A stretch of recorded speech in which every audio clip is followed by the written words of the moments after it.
Well, new tonight, attorneys tell us they're noticing a concerning trend. More teens and young adults are being targeted to become human smugglers, and a lot of them being recruited right here in San Antonio.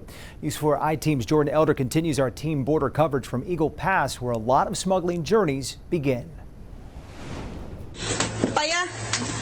When you hear about human smuggling in Texas, you probably think of scenes like this. Migrants stuffed inside trucks and trailers. They think that people are being hidden in trunks or hidden in secret compartments. And that is not what we're seeing as far as the types of cases that are being prosecuted. In reality, one body bailed out, one female body wearing yellow shirt. It's regular cars like these. Get out! Data shows more young people are being recruited to get behind the wheel of these cars. After they get arrested, their case could land with Amrutha Jindal with Lone Star Defense. They have no idea what they are getting into. It's marketed to teens and young adults like a glorified Uber ride. On a social media post, for example, it'll say that they want someone to take friends from Eagle Pass to San Antonio, paying lots of money.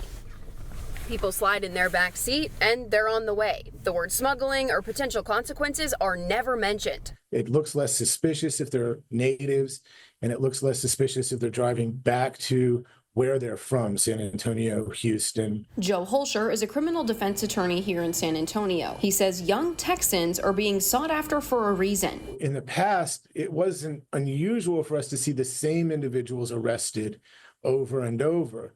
However, those individuals would now face significant mandatory minimums. In February 2024, Texas implemented a mandatory 10-year minimum prison sentence if you're arrested for human smuggling. These cases move slowly, so we're told the actual impact of the law won't be clear until later on. It is just absolutely crushing when you're talking to a kid who's in custody, who's looking at a 10-year mandatory minimum. We asked how those trends could shift now that the incoming Trump administration has pledged to crack down on the border. What we're expecting to see is a massive shift from state to federal enforcement.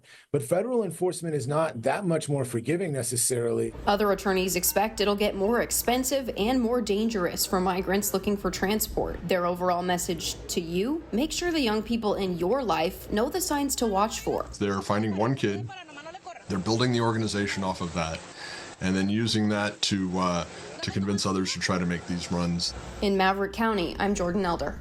Thanks for watching. If you want to see more from News 4 San Antonio, make sure you like and subscribe.